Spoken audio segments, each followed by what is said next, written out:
रानो चिड़िया के 5 बच्चे। प्यारे बच्चों, तुम डरो मत।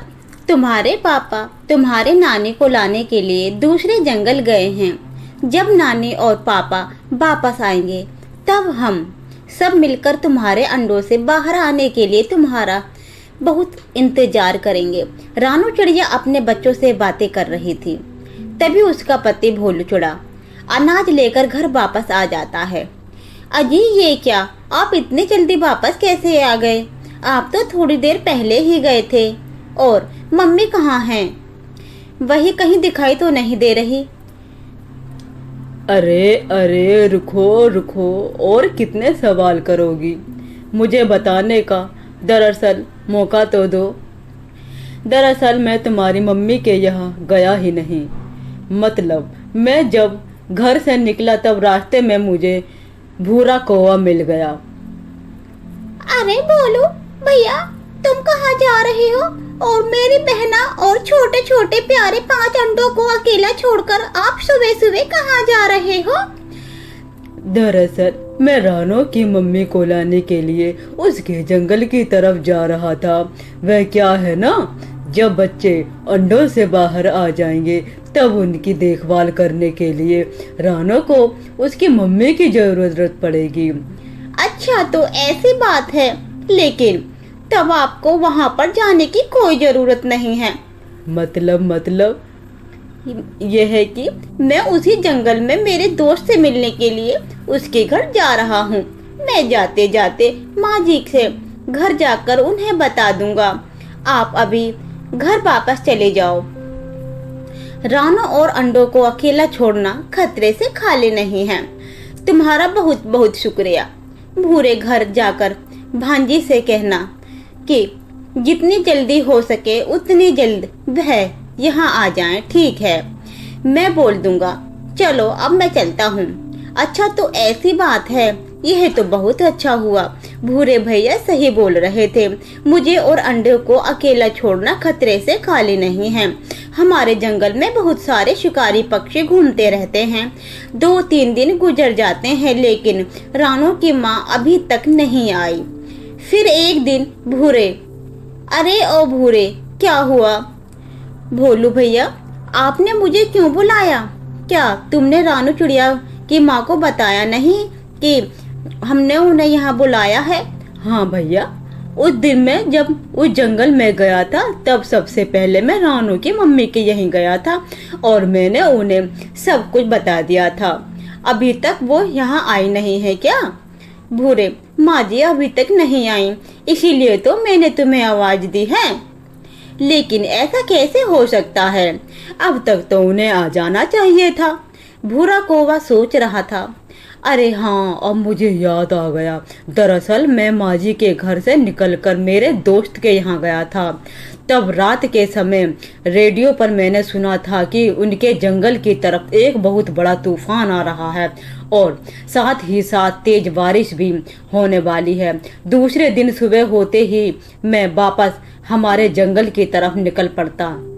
तूफान के आने की वजह से भांजी वहीं पर रुक गई होगी। अरे बाप रे, तो ऐसी बात है। अच्छा हुआ अगर वह वहां पर रुक गई तो उनके आने पर मुझे रानो और अंडों के पास ही रहना होगा। मम्मी जब रानो आंटी के घर पर अंडों से बच्चे बाहर आएंगे तब हम उनके साथ खूब खेलेंगे। उन्हें जंगल के सारे खतरों के बारे में बता देंगे। हाँ मेरे बच्चों, लेकिन अभी के लिए तुम यह अनाज खा लो, मुझे किचन में बहुत सारा काम है। ठीक है मम्मी। बच्चे अनाज खाने लगते हैं, तभी कालू कौवा तेज उड़ते हुए वहां पर आ जाता है। अरे कालू भैया, क्या हुआ? आप ऐसे तेज उड़ते हुए कहाँ से आ रहे हो? क्या हुआ? क्या मुसीबत आन पड़े? अरे हाँ लाडो, मैं अभी दूसरे जंगल से आया हूँ। वहाँ पर तूफान के साथ साथ बहुत तेज बारिश हो रही है। वह तूफान और बारिश तेज से हमारे जंगल की तरफ बाढ़ आ रही है। मैं एक एक करके जितना हो सके उनके पक्षियों को यह बात बता रहा हूँ। मैंने राजा जी को भी यह बात बता दी है। वह सूचना पक्षियों से कहकर यह बात सब तरफ फैला देंगे। तुम्हारा घोंसला बारिश के कारण मजबूत तो है ना? हाँ कालू भैया, घोंसला तो बहुत मजबूत है, लेकिन छत की थोड़ी मरम्मत करनी होगी। ठीक है लाडो, जल्दी करो, मैं अब चलता हूँ, मुझे बारिश आने से पहले मेरे घर जाना होगा। कालू वहाँ से चला जाता है। लाडो भी अपने घर की छत की मरम्मत करने में लग जाती है। थोड़ी ही देर में कालू अपने घर आ जाता है। वहाँ पर उसके 5 बच्चे और गोरी छुपन छुपाई खेल रहे थे।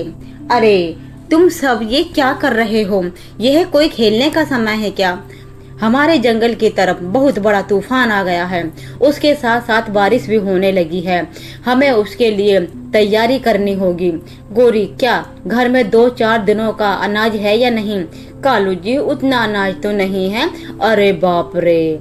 फिर एक काम करो, तुम बारिश आने से पहले बाहर जाकर ढेर सारा अनाज लेकर आओ। तब तक मैं बच्चों की मदद लेकर हमारे घोंसलों की मरम्मत करता हूँ। हाँ ये ठीक है, मैं अभी जाती हूँ। बच्चों, पापा को परेशान मत करना, काम में उनका हाथ बटाना। ठीक है मम्मी। गोरी अनाज लाने के लिए निकल पड़ती है। चलो बच्चों, घर की मरम्मत करने में मेरी मदद करो। जग्गू सारे भाइयों में सबसे बड़ा था। नहीं पापा, हमें खेलना है, हम तो जा रहे हैं। नहीं बच्चों, तुम अभी बाहर मत जाओ। तुमने सुना नहीं, थोड़ी देर में बारिश और तूफान आने वाले हैं। तुम सब मेरी मदद करो। नहीं पापा, हमें जाना है। चलो भाइयों। बच्चों, कालू की एक नहीं सुनते और वे वहां से चले जाते हैं। ज्यादा दूर मत जाना और बारिश आने से पहले वापस आ जाना। वाह वाह वाह वाह मैनू मौसी, आपके हाथों में तो जादू है, जादू। आपने क्या पकोड़े बनाए हैं? हाँ हाँ हाँ, मुझे चने के झाड़ पर चढ़ाना बस करो और फटाफट यह सारे पकोड़े ठोस ले। हमें छत की थोड़ी मरम्मत करनी है। तूने सुना नहीं है क्या? अभी अभी सूचना पक्षी क्या बता कर गए हैं? अभी थोड़ी देर में तेज बारिश और तूफान आने वाला है। वह दोनों बातें ही कर रहे थे कि तभी मीनू मौसी को खिड़की से गोरी के 5 बच्चे जाते हुए दिखाई पड़े।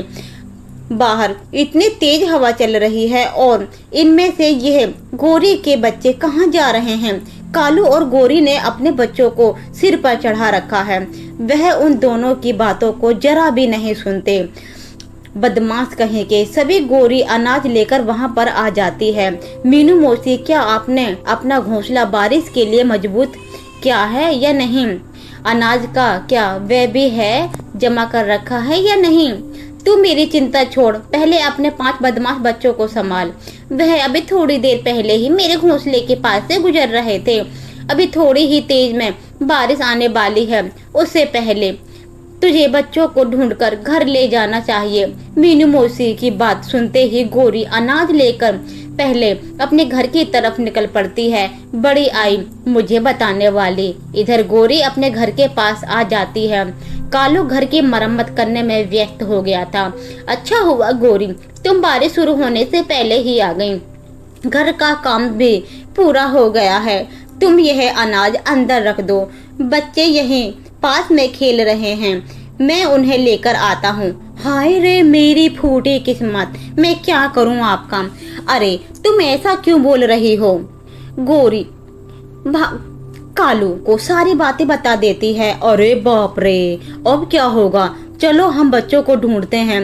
वे दोनों निकल पड़ते हैं। उनके निकलने के तेज बारिश शुरू हो जाती है। इधर रानू भी माँ बारिश में भीगते हुए जंगल में आ जाती है ऊपर वाले, इस तेज बारिश में मुझे रानू का घर कहाँ पर है यह पता नहीं चल रहा। मुझे कहीं पर रुकना होगा। रानू की माँ मीनू मौसी के घोंसले के पास कर रुक जाती है। तभी मीनू मौसी की खिड़की से रानू की माँ देख जाती है। अरे यह तो रानू की मम्मी है, लेकिन इतनी तेज बारिश में ये कहाँ पर जा रही है? मीनू मौसी बाहर आ जाती है। अरे माँ जी अंदर आइए, बाहर बहुत तेज बारिश है। दोनों घर में आ जाते हैं। अरे माँ जी, इतनी तेज बारिश में आप कहाँ पर जा रही हो? मीनू, मुझे तो दरअसल बात ऐसी है। रानू की मम्मी मीनू मौसी को सारी बात बता देती है। मुझे इस बारिश में रानो के घर का रास्ता नहीं मिल रहा, इसलिए मैं यहाँ पर रुक जाती हूँ। अच्छा तो ऐसी बात है, आप चिंता मत करो, मेरे पास एक बड़ा सा छाता है, मैं आपको रानो के यहाँ पर लेकर चलती हूँ, लेकिन उससे पहले आप गर्मा गर्म पकोड़े खा लो। अरे टूनी की बच्ची, मुझे दिखाई नहीं दे रहा, हमारे घर मेहमान आए हैं, चल माँ जी के लिए भी गर्मा गर्म पकोड़े की प्लेट लगा दे। मीनू तुम बहुत अच्छी हो। अरे भांजी कोई बात नहीं, यह तो मेरा फर्ज है। थोड़ी ही देर में मीनू मौसी और रानू की माँ तेज बारिश में छाता लेकर रानू के घर की तरफ निकल पड़ते हैं। इधर लाडो का घोंसला बारिश और तूफान को झेल नहीं पाता और हवा में उड़ जाता है। घोंसला उड़ जाने से पहले लाडो और बच्चे बाहर आ गए थे। रानू का घोंसला उनके घर के पास में ही था। वे रानू के घोंसले में आ जाते हैं। वहां पर गोरी के 5 बच्चे पहले से ही आ गए थे। अरे यह गोरी के बच्चे यहाँ कैसे, ये सारे खेलने के लिए बाहर आ गए थे, लेकिन तेज बारिश की वजह से ये अपने घर नहीं जा पाए। तभी रास्ते में इन्हें मेरा घर दिखाई दिया, इसलिए वे यहाँ पर आ गए। लेकिन कालू भैया और गोरी इन्हें ढूंढ रहे होंगे। तभी लाडो को कालू और गोरी की आवाज सुनाई देती है, जग्गू बच्चों तुम सब कहाँ हो। लाडो बाहर आकर कालू की आवाज सुन लेती है। गोरी और कालू रानू के घोंसले में आ जाते हैं। बच्चों को देखकर उनकी जान में जान आ जाती है। मम्मी पापा हमें माफ कर दो, अब से हम आपकी बातों को कभी नहीं ठुकराएंगे और जैसा आप कहेंगे वैसा ही करेंगे, हम घर से बाहर कभी नहीं निकलेंगे। तो प्यारे दोस्तों, ये थी रानू चिड़िया की कहानी, जिसमें उसके 5 बच्चे थे। तो दोस्तों, आपको हमारी कहानी अच्छी लगी हो तो हमारी कहानी को लाइक शेयर एंड सब्सक्राइब करें और कमेंट में जरूर बताएं कि आपको हमारी कहानी कैसी लगी। आपका धन्यवाद।